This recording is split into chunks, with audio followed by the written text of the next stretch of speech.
Well, hello. Oh, everyone is in already. My God. Come on, say into the chat. Say hello. Welcome. We have got lots going on today. Got a new guest as well. Oh, how cool is that? Yes. And we've got Stephen doing something, and I'm not even going to show you because he'll just embarrass himself. He thinks he's a gardener, but he's certainly not a cameraman. He's having a fight with the bloody tripod there. So pop over to the comments there, say hello. Don't forget, if you need a question in capitals, that'll be fantastic. So as you can see, if everyone can see there, early questions. Stu Troop's getting in early there. Stu, just make it capitals because it's going to be gone. I'm hoping JB or Jess, yes, there's a little hint. Jess is our new guest for today. That, as you can see there, we are now rebranded the Potty Mouth Garden Club. So, and I'm still debating whether to kind of take this off the channel, but I think I'll keep it on the channel and just, hopefully still every Monday.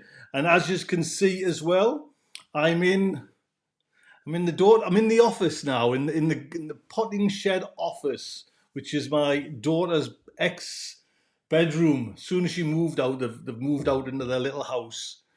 I was told to go up. So, yes. So, we are rebranding Potty Mouth Garden Club. What's going to happen is it's going to be a podcast as well. So, we kind of waffle on. You don't have to kind of watch it, you can actually listen to us as well. I'm just going to put it up on the Potty Mouth Patreon. I'm going to put it there without adverts. And if you'll be kind enough, that's £2 a month for that. Or it'll be a podcast where you can get it from Apple, but there'll be adverts in them because I've got no kind of say over that. So that's the house cleaning duties done. Let me just run our new fancy intro.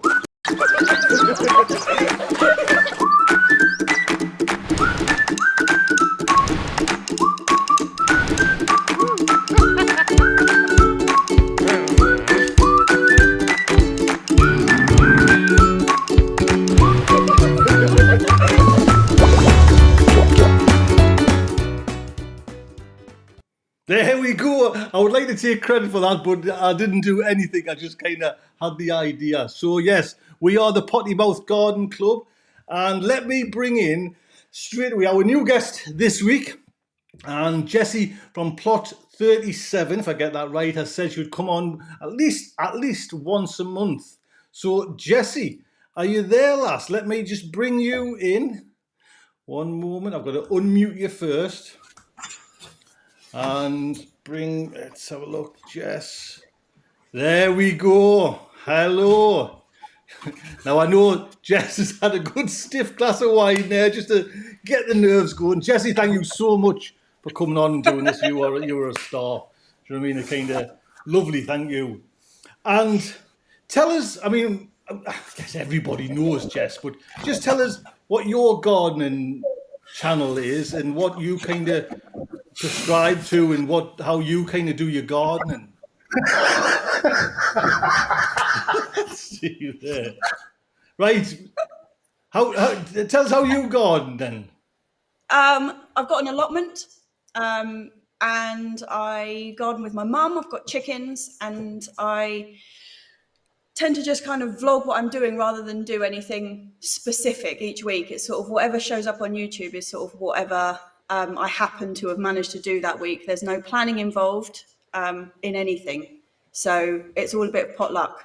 But generally we garden in raised beds and that's about as good as it gets, really. That's exactly like me, where I think there's, like, say, Steve, he's like, this is how you do this. And that's, I've had years of doing it. Where for me, it's never been about teaching. It's just like, this is what I'm doing. Do you know what I mean? Like, this is kind of more of a follower along. And I first found you, Jess, when I'm sure vandals smashed up or cut, you built a polytunnel. That's where I first came, got to know you and started watching you from that video. Because it was like, I think I might have been building mine at the time or, thinking about it. And then I seen that and I'm like, we've still got, the same kind of idiots around here. And it was like gut-wrenching to see. Just like wanton damage, do you know what I mean? It was like 2 days I had perfect plastic on my polytunnel. And then luckily, I'm quite lucky when they vandalized it actually, because the idiots, they used a serrated kitchen knife. And so they just like stabbed it all over, rather than if they'd used like a pen knife or something and it had just a smooth blade, they could have just slashed the whole lot. But luckily it was just stab wounds, so I could tape it up. But yeah, 2 days I had good plastic on that polytunnel. That was it. Isn't it? You know what I mean? It's like when that happens as well, you think when you put it over pristine, you want it just to be pristine. You know what I mean? And I remember like the one I've got there now, even putting it on, I think it was my son kind of stretched it with his finger, and he's like, fingernails. And I was like, bloody fingernails, you know, and the marks are still there around, you know what I mean? And you kind of get used to, you get used to it, but you'd love like a pristine thing. So are you quite, if it gets damaged now, are you all right? Or does it still kind of... No, I mean, that kind of, any preciousness I had about that polytunnel kind of went out the window the moment that it was stabbed. So that was quite good, actually. It's made me much more relaxed about it. So. Oh, well, that's fine. Well, listen, Jess, thank you so much for coming on. I'll bring in now. JB's here as well. JB, sir, are you there? I am indeed. Hello, there we go. Look at it. He's got his little gamer headset on there. He's really enjoying this new microphone that I've got today. How are you, sir? Because you're now not back in a hotel. You are. Yes, I'm back at home. So this is home. Where is home, JB? It's down. I live on the south coast of the UK, so not too far from the Isle of Wight, and it's quite a nice climate. So quite lucky. Our last frost has gone. That went in February. That bloody last frost. February, man. It's me and the old fella there. We were right against the wall. Do you know what I mean? When the northeast, when it's bloody freezing cold. So it's nice to have you back then, JB. It's lovely to have you back. And the old fella, let's bring in the old boy there. Here he comes. Let's just, is he there? Stephen. Here we go. Hello. So did we have a little bit of trouble with that tripod holding that blue screen up there, lad? No, everything's fine here. It's all perfectly professional. Well, everyone, big thank you for coming on today. It is a blast. Well, we'll start off, I've got a few kind of questions, but again, in the comments, please, in capitals, me and JB were trying to he sent us a few links to try and work out if we could get the questions so I could just have them easily, but it's still a little hard to do that. So if I miss your questions, you know what I mean, or if the guests see the questions, by all means, read them out. So capitals for questions. And like I mentioned, this show is now going to be like an audio podcast as well. So if you just want to support Starship Sofa, that's me bloody science fiction podcast. I keep saying Starship Sofa. It's behind your head, Tony. I know. There's a big sign there. Put your mouth guard. Yeah, that's the one. So please. So, Stephen, just first off, Stephen, last time we spoke, you sowed some carrots into the ground. Early March, I'm sure. I'm sure you were hacking off the soil, the frost. I want to know, have them germinated? No, not yet. Too soon yet. Nice. Do you think they will? They'll all come in a couple of days probably, but I've been waiting for them now for a good 2 weeks easily now. And because we talked about this before, it's nice to have kind of damp, nice, perfect conditions. Is your soil, all it is temperature cold, or is your soil drying out, or? No, it seems to be all right. I mean, the soil has been drying out. It's been the driest sort of spring for many years, really, hasn't it? It's been terribly dry. But no, I've been keeping them moist anyway. I'm just waiting, and I'm expecting any day now to see the first signs of them coming through. All the other seeds are sowed on those days, beetroots, turnips, what else? I can't remember what else I sowed. Radish, they're all up. They're all up and doing well now. Just your carrots, eh? Oh, and the parsnips as well, waiting for them as well. I mean, I want to talk about this a little bit later, but I just want to show you, Stephen. Can you see that? Do you know what that is? Celeriac. Yes, hundreds of them. Hundreds of the bloody things, man. You know what I mean? So I think you by all means can call me the Celeriac King now. I don't mind that title wrapped around my neck. Do you know what I mean? That's as far as I'm going to get them, mind you, because they don't get any. I was thinking that. They don't get any bigger than that. That's it. Do you know what I mean? So, Jess, what about you with Celeriac? Is that something you can? Because I can't grow it at all, to be honest. I had one lucky year. Well, I think Steve or the audience kind of introduced us to it. I had one lucky year where I had a couple, 3 or 4 at the most, and I've never been able to grow them again. They're like golf balls. Yeah, I had one good year, like you say, but normally what happens, particularly with celery and celeriac, if I start the seed, I just know automatically I've got no chance. But if somebody else starts too much seed and gives me some, I seem to be able to grow them. So generally, I know when I'm sowing them, there's just no chance. That's. I just kind of hold out and wait for somebody. Someone. Do you know what? It's funny, that's. I know that sounds horrible. That's one of my kind of secrets, is especially with the banana shallots last year. I just hung on, and I think it was Stan sent us some over because I just failed miserably to germinate.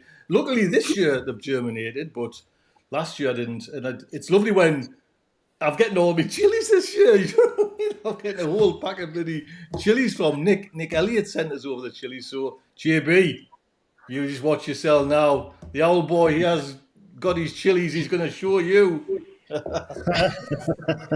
JB, have you ever grown celeriac, or did you just go to Waitrose to buy it? Couldn't resist it, man. I'm gonna keep I bet in Waitrose it gets sliced up. Does it not? Probably just peeled and sliced for you.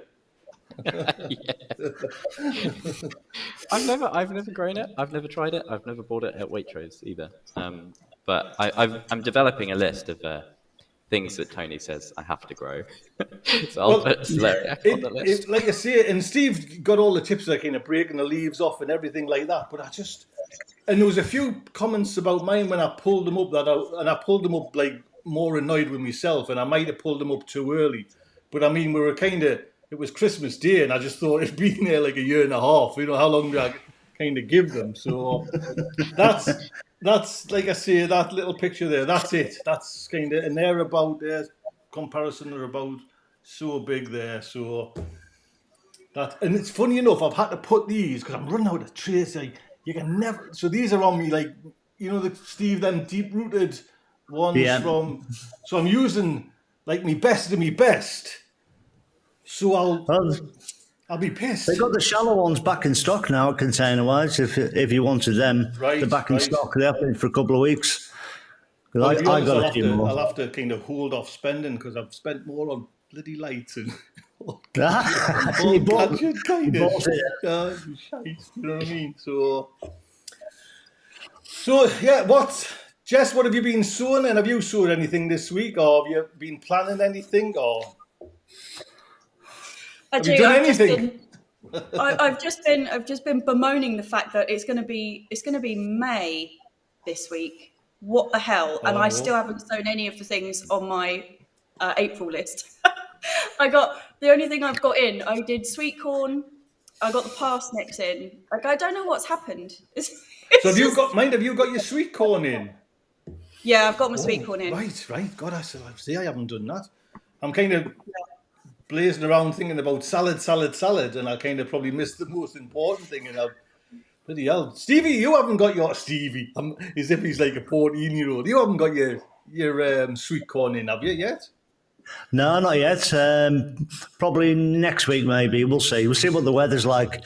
I always look ahead. I want 10 days of good weather for sowing the warmer weather crops, things like that, and the squashes and the courgettes. I haven't bothered with any of that. Of course, my melons as well. I want melons as well. So, Jess, have you sown your sweet corn in like your polytunnel, or are you germinate them in the house, in the home, in the heat? They're just in pots downstairs.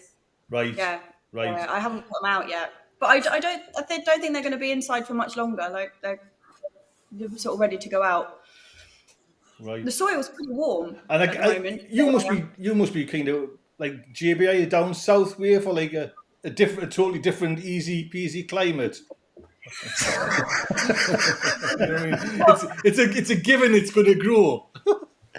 We're on a south like slope of a sandy hill in London, so the soil warms up so quickly at this time of year. Yeah, I can imagine. Yeah, it's really warm. The soil gets warm really fast anyway, but it doesn't hold any nutrients whatsoever. So there's like swings and roundabouts.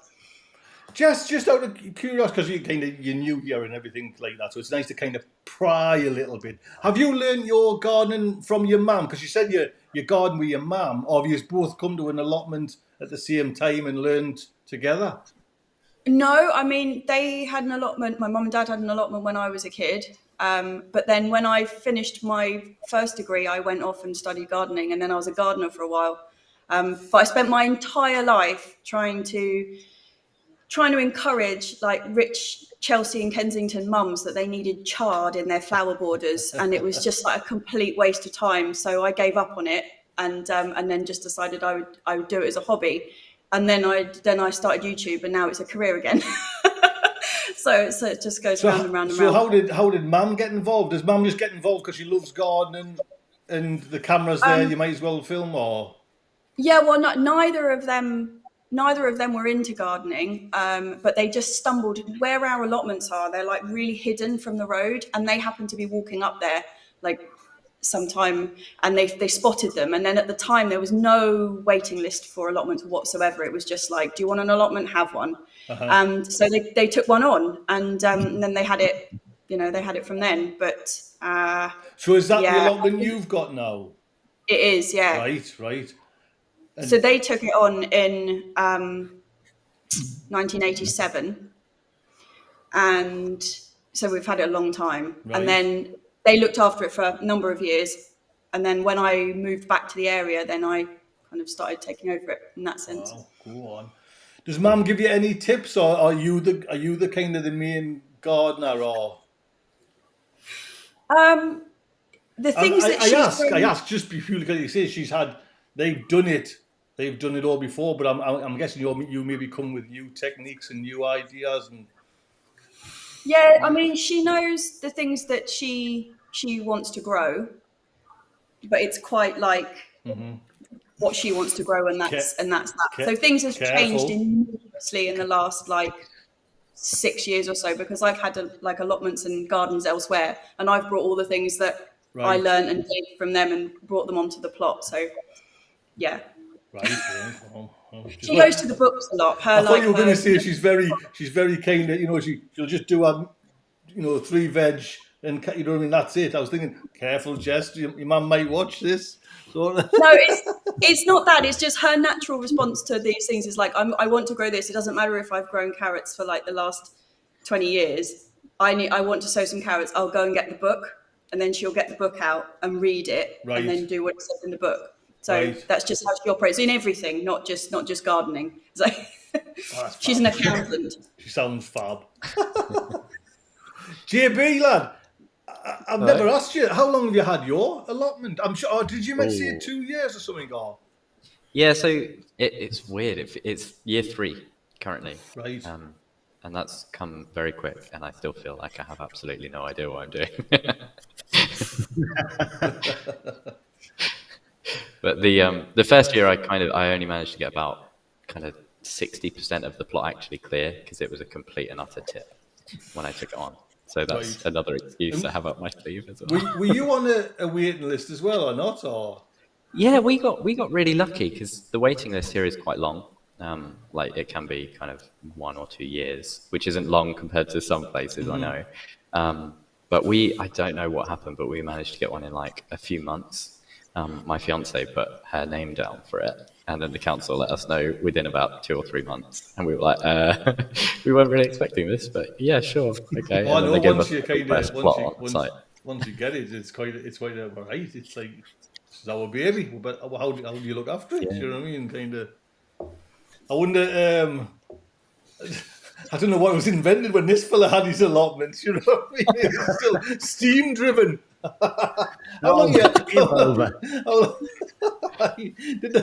Did they have electricity up your way when you got your allotment? I know down pit when vegetables.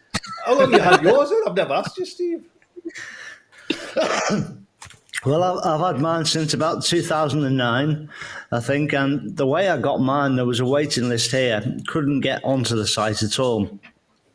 But I found one guy who wasn't very well at the time and wasn't doing his plot, so I went and sort of did it for him, if you like. I went and ripped right the way through the plot, cleared it all out. So then the parish council could see that I was keen and wanted a plot. And literally about 6 months later, I got offered one. And then about 3 years after that, I took the other half of it on as well. So that's how I've got the plot I've got now, the football field.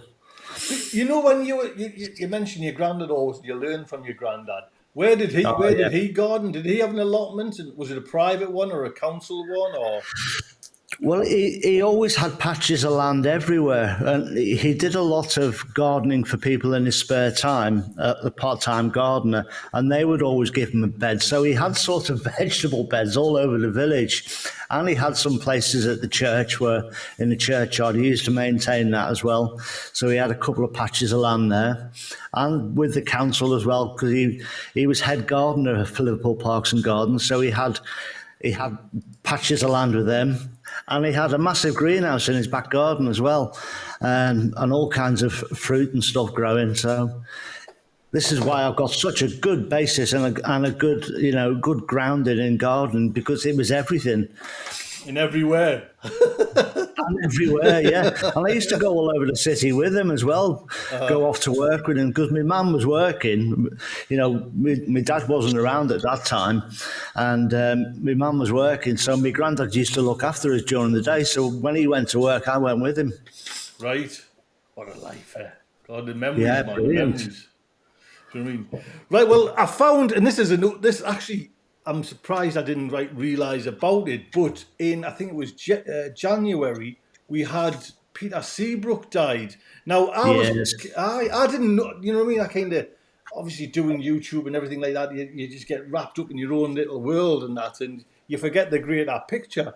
Now, I kind of liked him, do you know what I mean? He was kind of from an old school thing. I don't know, Steve, did you used to like him or watch him or anything like that? He's one of those greats of gardening. Jeff Hamilton was another good one. He was my favourite. But I can remember all the way back to Percy Thrower. Oh, God, aye. What a gardener he was, So, they're all greats to me. Well, it's funny, mind you, because the BBC did the kind of the talk about him, and the kind of that's how I recognise him. You know what I mean? It's kind of the picture we all kind of know. But they had a picture. Now I don't, and I've got the name somewhere on my phone, but my phone's linked up to my TV, which is playing that thing, so I can't look. But this was him when he was doing Gardener's World. Now I don't recognise any of them gardeners. It was from I think the 80s. There's Toby in the middle. So Toby? Toby who? I can't think. See, and I don't know the like I should be able to. If I go and have a look on my phone, then it takes off that thing up there. It's Toby Buckland, is it? Yes, that might ring a bell to me.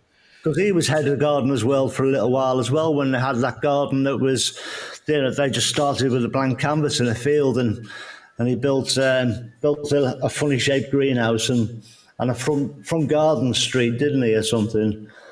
And then it all just stopped and they got rid of it. It was a weird couple of seasons, that. Right. I was listening to your chat that you did 2 weeks ago when when Tony, you were discovering Beech Grove. Yes. Yeah, that was quite good. I've been watching Beech Grove for years, and I used to love it. I found they used to do masses of trials on crops and stuff. It was absolutely brilliant. I'm not so keen on it now. It's kind of really gone much more kind of hobby based, but it used to be so good. They would just take a load of stuff and trial it in greenhouses and trial it outdoors and in one bed and the other bed, and then it was absolutely brilliant. But then Jim sort of left the team now, and it's not so good since he left. I mean, he was an absolute diamond, Jim McCall, and Yeah, the show sadly misses him, I think, definitely. He's a proper guy. While we're talking about it then, what do you think of the new lad, the kind of, he's almost like broad Scottish presenter. See the ginger one? What do you call him? Oh, so you see the ginger one? No, the dark-haired. No. Oh, I haven't seen it since Just a youngish his lad. last series. Like, I haven't seen the new series. Right. I mean, he actually looks new. Do you know what I mean? As if like they're bringing him in because of the way he's like talking and that. I mean, it seems all right. It's like he was on the show last year, that guy, and he's got a small allotment plot. I think it's a greenhouse or a polytunnel he's got as well, and he does sort of exhibition growing. So that's why he's coming coming now. So him and George will get on well because George grows for exhibitions and shows and things. Mm-hmm. JB, who's your hero in the kind of the TV personality world, apart from the old fella there? I was about to say there's someone on the top left of the screen that I think might. I don't really have a. We spoke about this last time. I'm just live to the world on YouTube. What's easier now? So have you learned from telly or have you learned from YouTube? I've learned a bit. I've picked up quite a lot from YouTube. To be honest, YouTube and just quick Googling.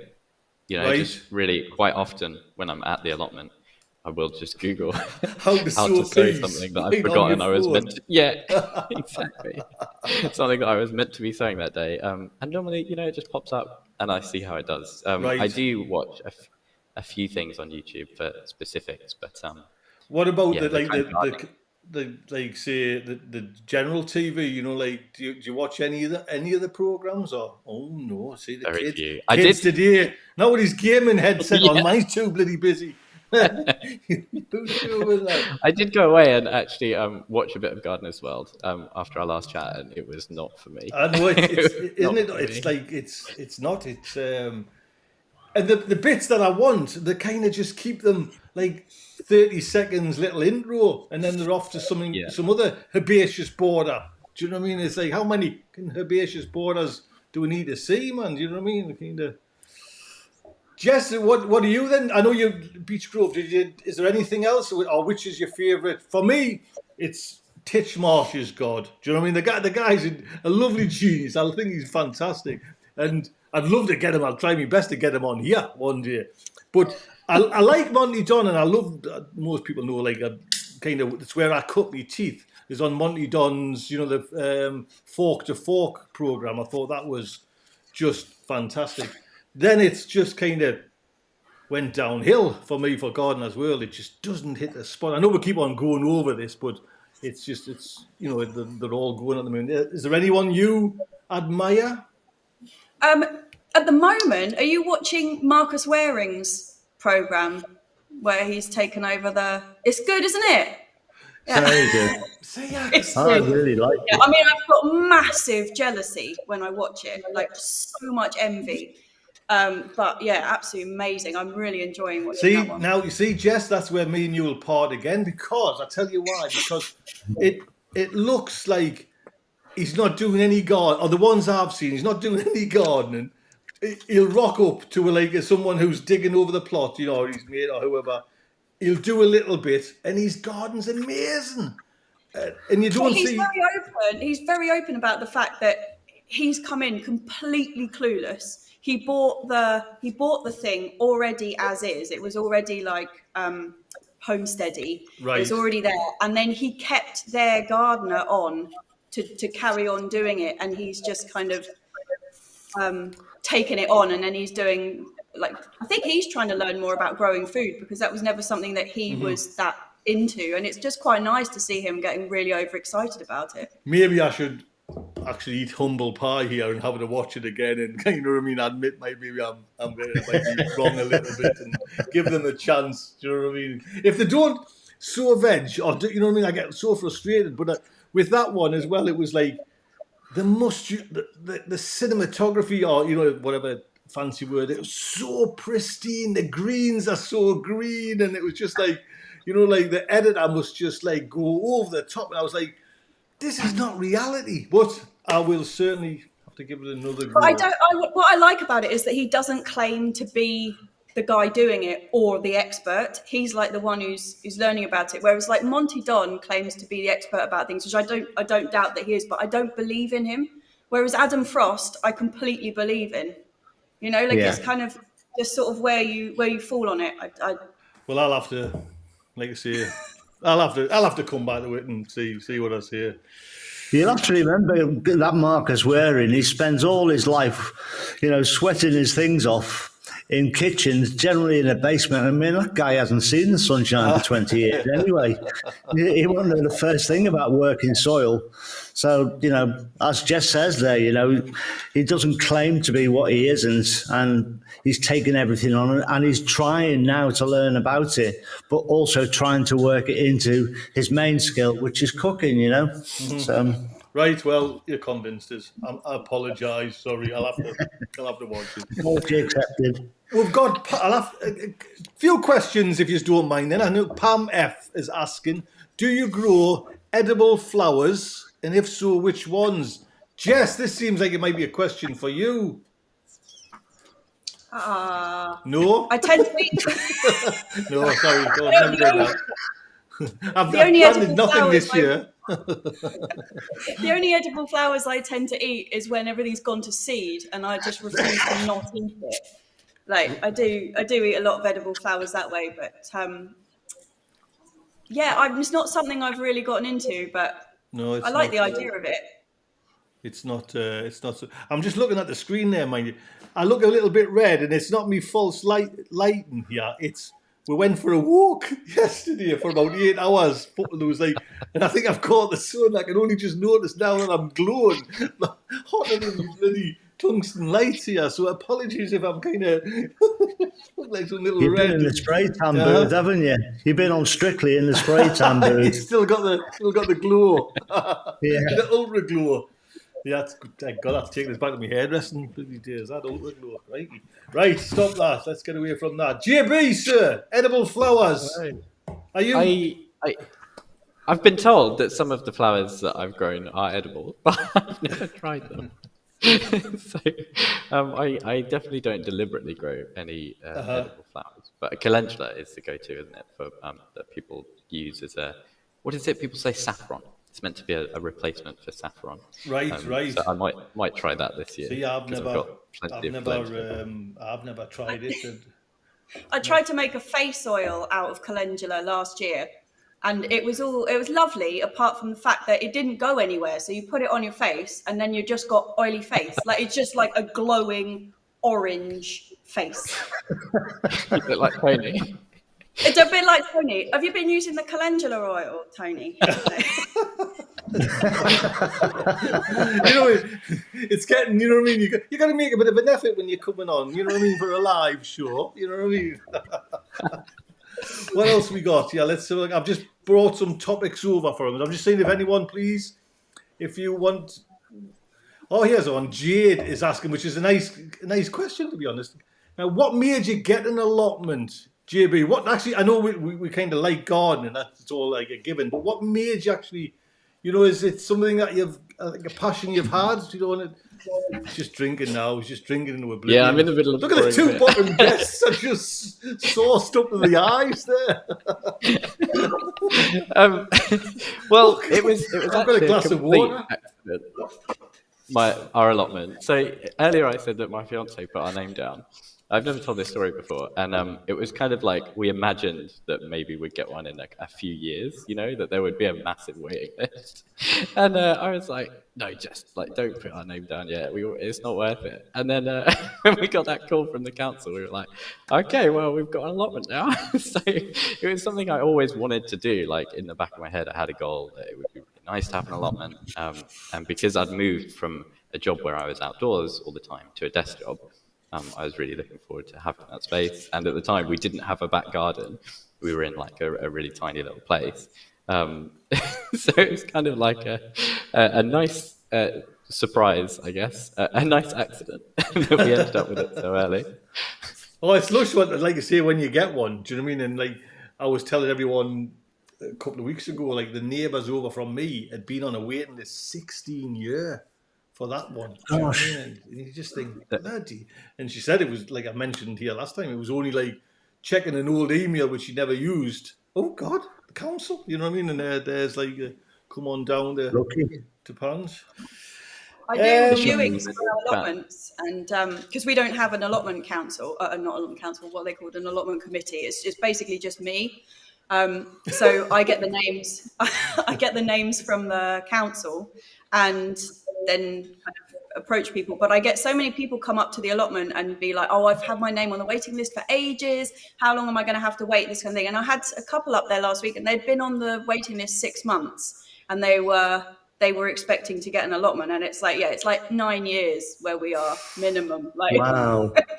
It's difficult explaining that to people because they just don't get it. Like, it's still like it just must stop you in your tracks, wouldn't it? When you think about it, I mean, we're all lucky here; we've all got them, and kind of. But like I say, I've had mine since we moved to this village, which is probably now 20, 25, 26 years. So it's kind of, you have them and you don't let them go. Do you know what I mean? And it's one of them things. Lucky enough to get them, So, wow. What are your? I've got a question for everyone. What are your plots like in terms of how well maintained they are and how well used they are? Because on our allotments, we have council allotments, and a few people noticed I was doing a bit of a walk around a while back after Storm Eunice, and we have a lot of really dilapidated and neglected plots, and it is so frustrating because you just know that there's a massive waiting list of people, including me, who would like more space, or their first allotment, and it's just one of those things that I think it takes so long for those cogs to turn,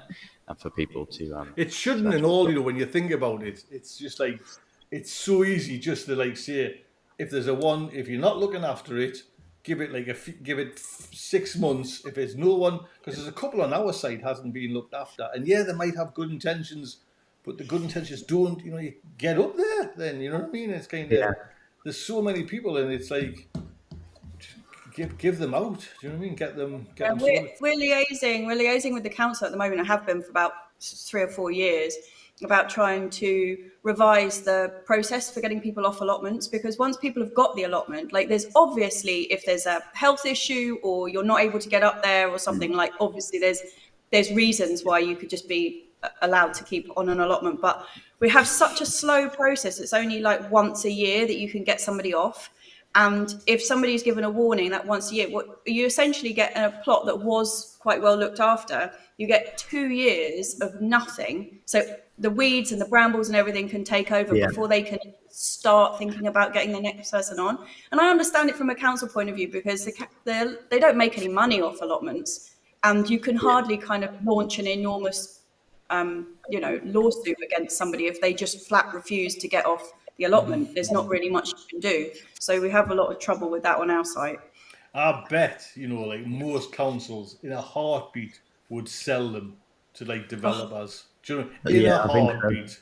Do you know what I mean? They, like you say, Jess, they don't want them. Do you know what I mean? And it's just like, it's hassle. They're getting a pittance for my plot of land could put, 2 houses on there, you know what I mean? And it's just like, they could just sell that straight away. Did anybody hear that? I'm sure it was on BBC News or like in the kind of on my app on phone about a council coming up with this idea where you would only be allowed to have an allotment for I think 4 or 5 years, then you would be off and somebody else would come in. That's hideous kind of thing there. Like I say, but they went to a meeting and actually the council backed down and thought it was a bad idea in the end, but they'd put it forward where you would be like, I think you'd have it for 5 years, then you would have to vacate it and let somebody else come on. And I read that and I was thinking, that'd be gut-wrenching, that. Do you know what I mean? Just that's something been put forward by somebody who doesn't have a clue. Doesn't have an allotment. Seems like a really great idea. Like they haven't spent 400 quid on manure.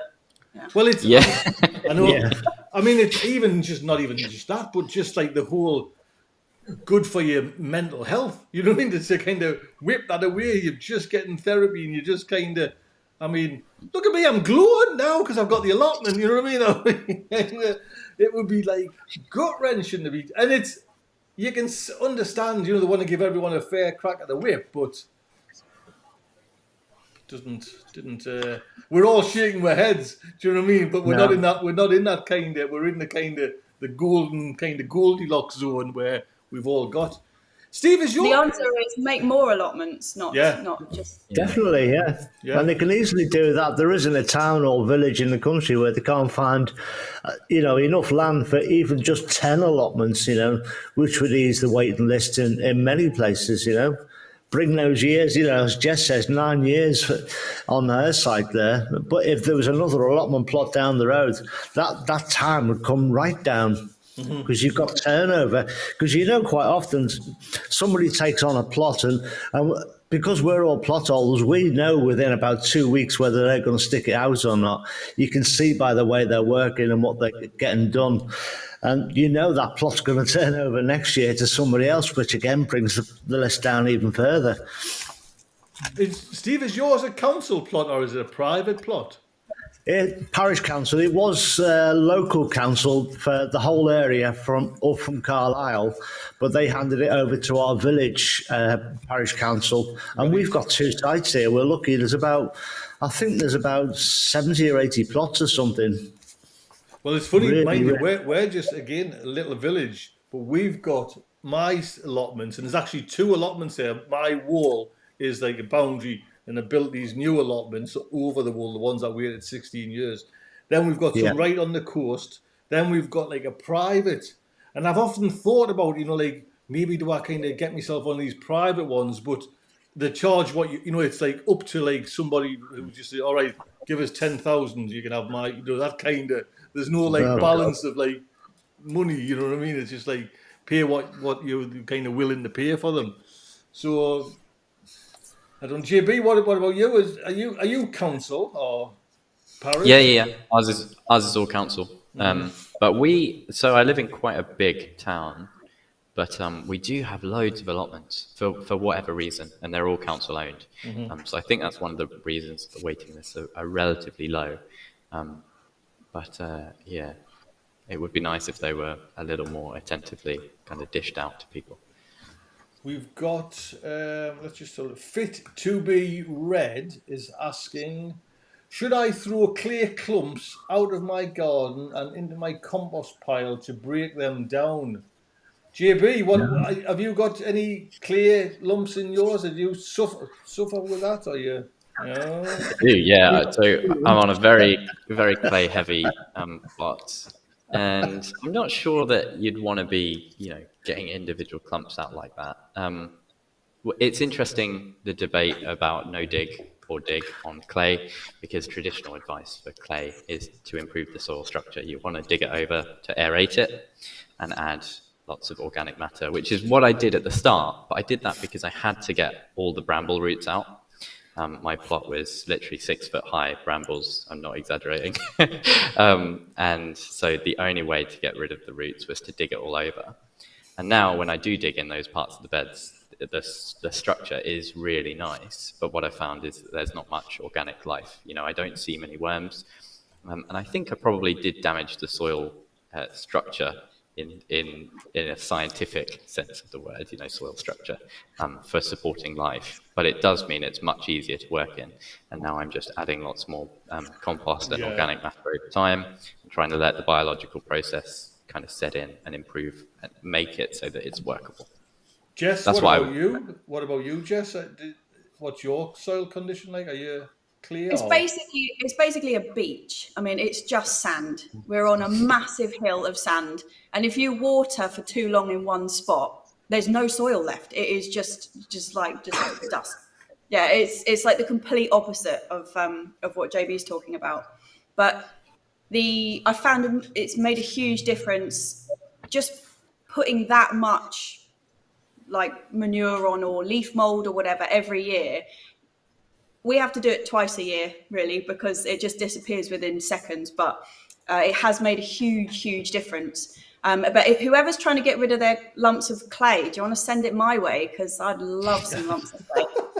If you want to pay for postage and packing, just send it to Richmond. That's the first time I've heard anybody say, like, I just love some clay. Do you know what I mean? Because normally clay is the worst thing to kind of have. That's all you always hear. Clay, oh crikey, clay, I've got bloody clay. Send it to Jess.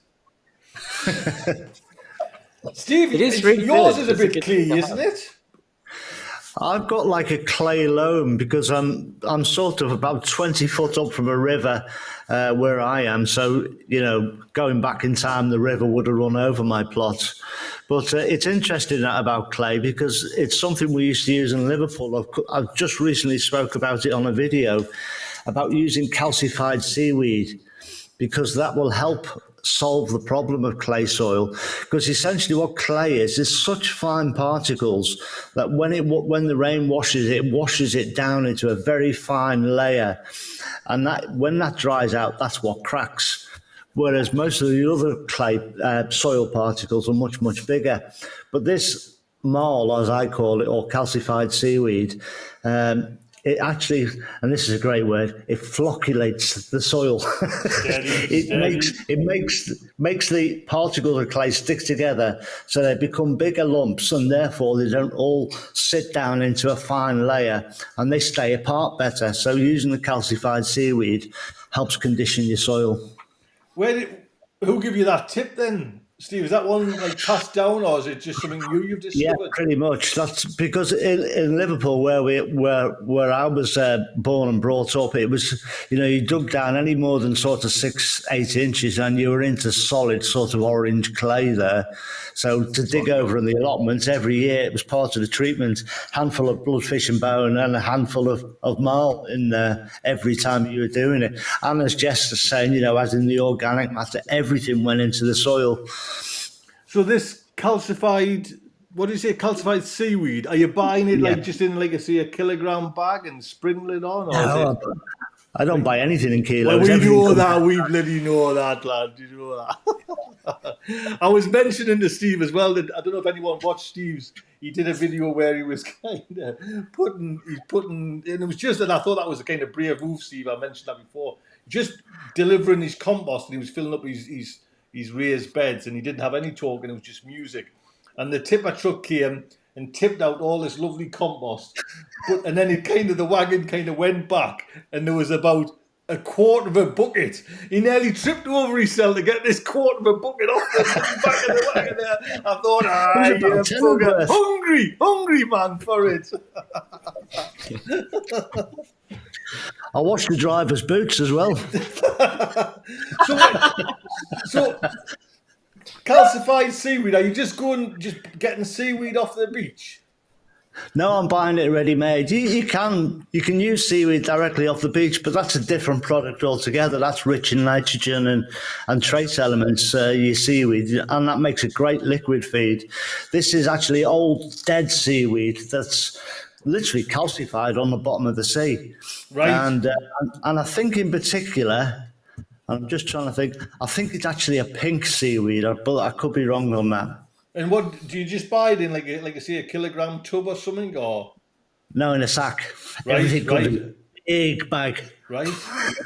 and you were saying on that video as well that it's good for your alliums and all your kind of your leeks and your onions and all. What part why do they like that then? And how did you come? I'm guessing it's the calcium in it, basically. Right. I would think. I don't really know. It's just something that's was always done on the plots and gardens where I was doing it as a lad. And then some bright spark, I guess, noticed that when they were planting their onions that they were better than Joe's, who wasn't using it. I'm guessing. Right. I don't know. So it's kind of even, like, say for onions, because this I've never really heard of it. It's even better than, say, a bloodfish and bone or like a nitrogen liquid kind of feed. Well, I wouldn't have said that it's a feed. It's more of a soil conditioner, much the same as like trace elements are. So it's not going to feed your alliums. I still use bloodfish and bone when I'm planting in soil, but I haven't used any feed this year because I've planted them into no-dig beds. So I haven't used any feed at all this year on them. Oh dear me. We'll have to wait and see what the old boys' onions are like. Yeah. We saw them last year. They were great last year. We've got Maria Slater is asking, Tomato question. I have lots of bugs and eggs on my tomato seedlings. Any ideas what I can do? It seems to be killing them. So I'm not. She hasn't said what actual bugs. Just like bugs and eggs on tomato seed. Is it too? It's too early for aphids, is it? You think? Or no, I've got aphids. I've got aphids on everything. Hey! You actually sounded quite proud of that, Jess. You should see. I moved a tree cabbage about 3 months ago, and it's recovered. It's looking all right, apart from the fact that you can't actually see the plant anymore because the aphids on it are so thick. It's just like it looks like a piece of sort of fossilized coral. There's so many aphids on it. Wow. So how do you treat that then, Jess? How are you going to get that sorted? You get your secateurs and you cut it off at the base and forget about it. Right. That's it's it. Too far gone. It's too far gone. Right. Bloody hell. My purple spraying broccoli is exactly the same at this time of year. It's just, we had quite a mild start to spring and it's just exploded. So they're sacrificed. The aphids can keep them. Wow. What a shame when you think as well, because like say that my purple sprouting was planted, I think maybe June, July, I can't remember. And you know, you kind of nurture them right through the winter. Now I've got netting over for the pigeons, and then out of like your blind side, aphids come and just knock them. Do you know what I mean? Yeah. So it sounds probably like aphids. You know what I mean? I don't know if anyone's got any tips for getting them off tomato plants or. I've got some on my little seedlings, particularly my chili plants they're just downstairs in the house rather than at the allotment. There are aphids appearing on them, and so they're kind of because the plants are so small, it's deforming, their new growth. Yeah. At the moment, all I'm doing is just like with my thumb, just going up, being really gentle, trying not to damage the leaf, but just squashing anything that looks, aphid shaped. Seems to be the only way around from it. They say, you can spray them with, I love the one about garlic, you can like crush up garlic or whatever and make a spray and spray them. But it's very difficult to spray the aphids that are on your garlic with garlic and expect them to go away. Because they don't. What are you doing? What are you doing, man? This is like luxury. Alley-loving aphids. Like. So, I bet you Audrey doesn't have these problems. I know. So that's it, Maria. Then it's just like it's a nightmare. You got to live with it, or it's something just we all. Just squashing and nice. Now I got myself a question for you all as well. And this is a heavy debate one. How many trusses on a tomato plant? JB, how many trusses would you go for on a tomato? Are you like one of them people that kind of let them go? Let them go. As many as I can get on. As many as I can get. I want 15 trusses. Yeah, I take out the suckers, and I mean I didn't do tomatoes last year, but the year before they just went mental. They were growing out of my greenhouse window, so I went down one day and realised I couldn't shut the window anymore. So I let them do their thing. You still get tomatoes, don't you? It's all good. It's all good. So you don't like say 5 tomato trusses, cut the heads off and keep them trimmed? No. I've never counted, but maybe I should. I probably should. I'm doing tomatoes again this year in the greenhouse. So any tips gratefully received. Well, funny enough, I normally it's probably 5 or 6, and then I'll kind of cut the heads off. But you always find, if you kind of don't keep an eye on them, like a truss will kind of start growing, or it starts to away again, and if you don't keep it on, it's gone. But I always thought, my mum always told me, 5 or 6 trusses, because they'll not ripen. You'll end up with like green tomatoes, and then you end up with like, and I've still got about 30 jars of green chutney from last time, you know what I mean? So, Steve, is there a certain point where you clip your tomatoes and keep them clipped? Yeah, I go with 5 trusses on mine, and the side-shooted ones, I grow the extra plants from side shoots. I'll let them get to 6 because the first truss is much closer to the ground, so I'll easily get 6 in. but I only do it purely from the point of fact where I can reach the actual fruit without getting on a ladder. That's the only thing that dictates that. I'm not bothered otherwise. Jess, what about you? Have you got a certain rule you stick to, or you just let them go like JB? No, the only time we ever end up with green fruit is if blight struck and we need to, just do a quick exit on the tomatoes. That's the only time we get. Otherwise, everything ripens. See, that's a total difference for me. Do you know what I mean? It's just I could not ripen every tomato. There'll be hundreds will stay green because of, like you say, we're up the northeast of England. You're almost Mediterranean down there, man. It's just Whereabouts are you, JB? I'm right on the south coast, so I'm near Portsmouth. Oh, nice. So yeah, the climate is pretty good. Pompey. Good. Yeah, that's it. God, did you just throw a stone over France to the Mediterranean climate there, lad? You wonder, My first attempt at a vegetable garden was in Normandy. My first own attempt was in Normandy, and I can tell you that was so different from here. We're so mild here. That was so cold and so hot. It was unbelievable. Really? Oh, right, really right. Difficult. Gosh. I would have thought that would have been just a way warmer and just a lot easier. I mean, yeah, the summer was everything fried because I wasn't expecting it to actually be an oven. And in the winter, all the things that I thought were going to be fine outside, it was I wasn't prepared. Hadn't done my research. It was a disaster. Now I've seen too much vino. Yeah. Well, the bottle's finished, mine. Did you notice, Jess? You kind of just push the bottle off the side there now, trying to scrabble around on live TV looking for another one. That's why I keep disappearing down the side like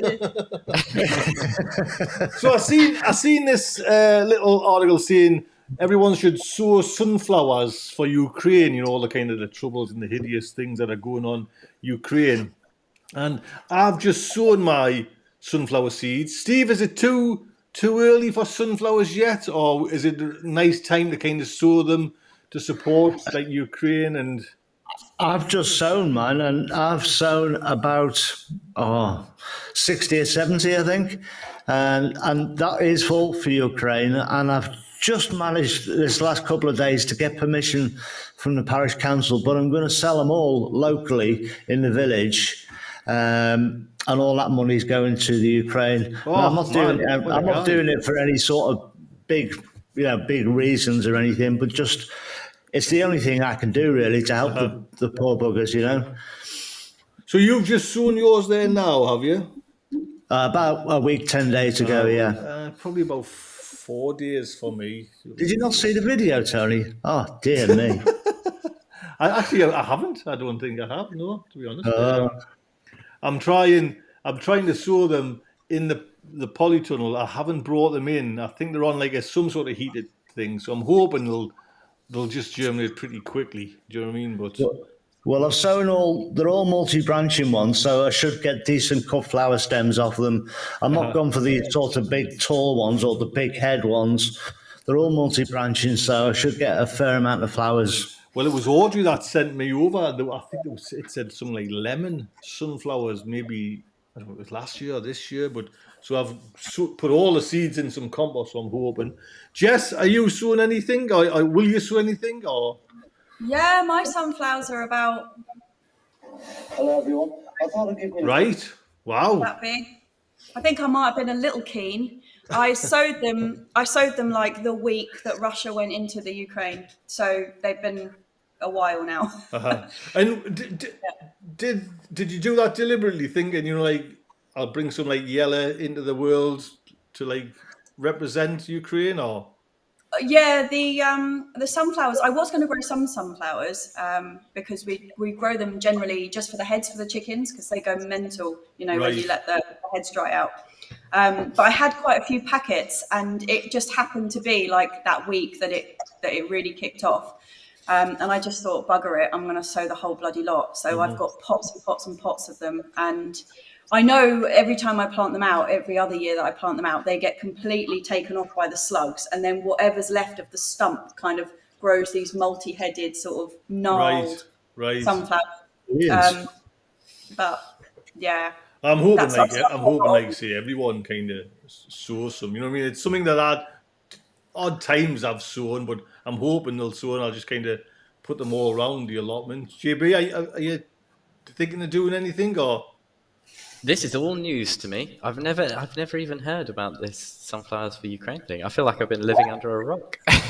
If you take your game in hem, take that off. I've been Googling.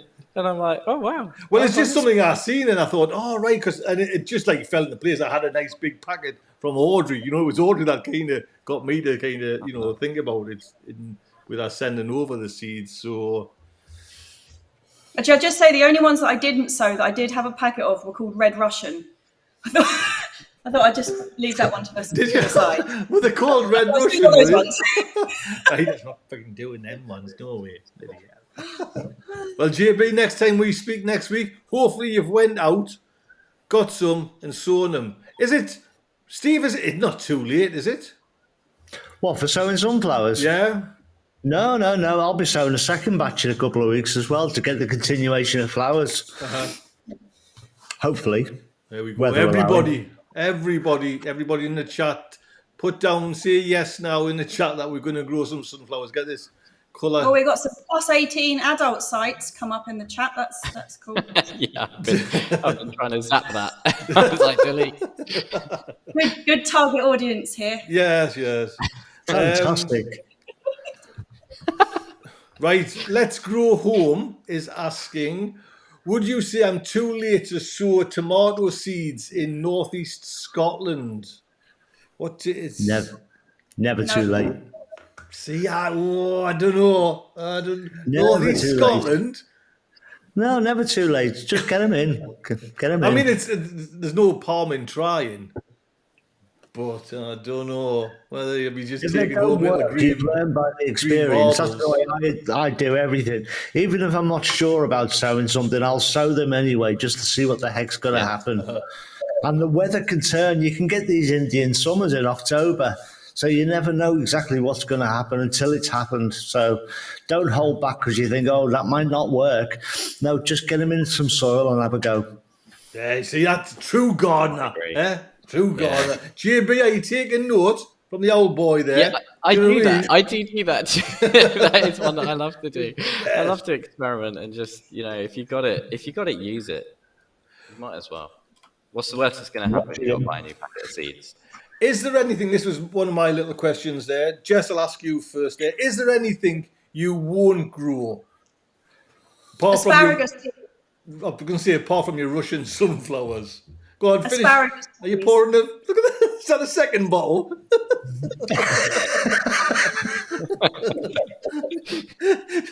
You're not just falling off the chair. At bad time, Tony.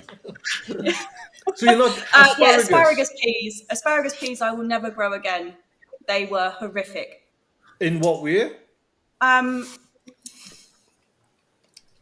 They beautiful plants, really, really gorgeous plants with these beautiful little red sort of pea-shaped sort of flowers. They were absolutely lovely. But the asparagus pea things themselves, didn't matter how small you got them, how large you went, cooked them raw, covered them in butter and cheese, whatever you want to do to them.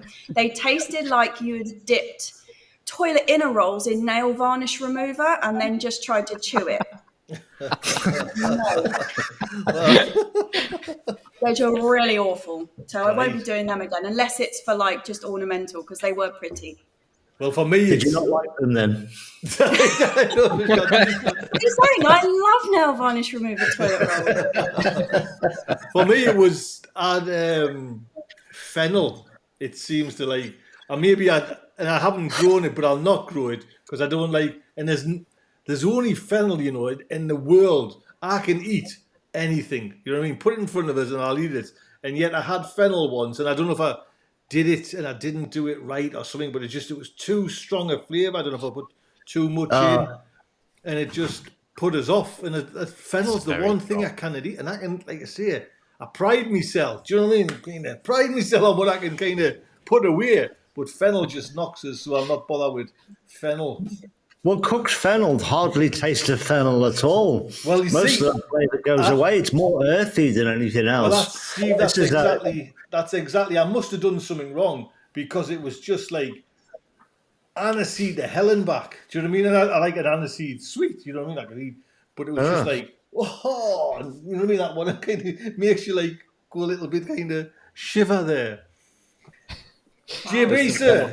In the chat. As soon as you said that, I saw a few people. I hate fennel. What about you, JB? Is there something that you don't like? There's quite a lot I don't like, to be honest. I think the one that I was I am not doing is radish. I was really excited last year. I had great success with the radish, and I was like, I don't really like this. Like, it's not offensive, but it's just, I could live without radish in my life. Is it not though that you were growing it the wrong? Because I can't even grow a fucking radish, to be honest. But I'm hoping this early I've got them done, because the earlier you plant them or sow them, the sweeter they are. Where the later in the summer months they get a bit like too peppery, too hot. So they were in early. I had them in kind of this time last year. Did you try cooking them, JB?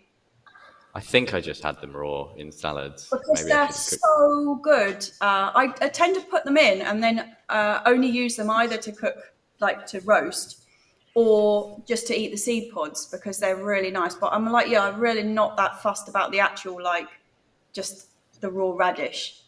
But cooked, they're really, really nice. In really. What aspect? How do you cook them, Jess? Just, straight out of the ground, get the soil off, nip the leaves off, and throw them in a roasting tin with a bit of olive oil and a bit of garlic.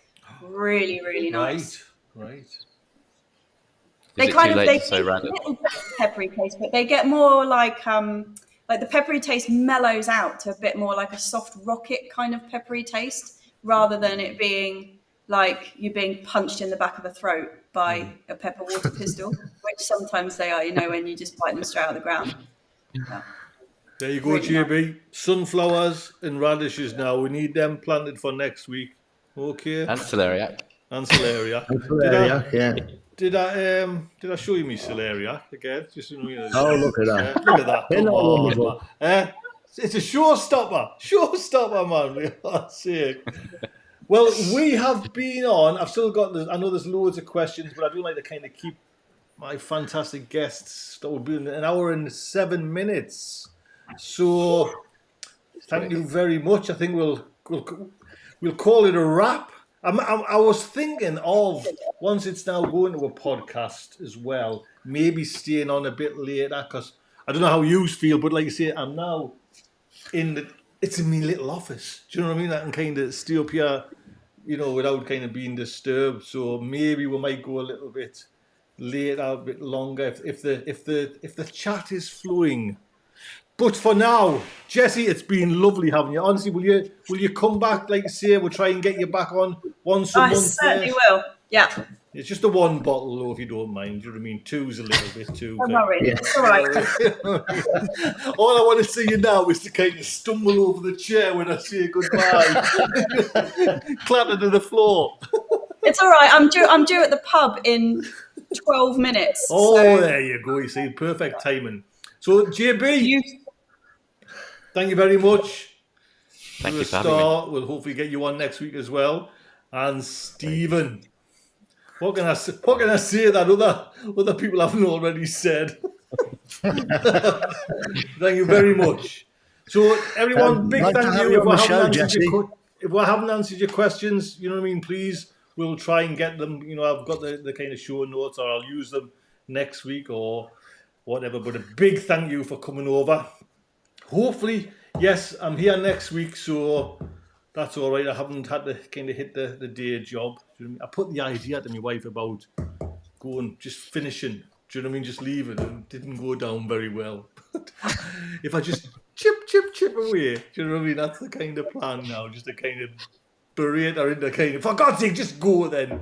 So we'll see how that goes. But Jess, JB, Steve, thank you very much. You're welcome. Take good care, everybody. Thank you in the chat. Goodbye. Bye.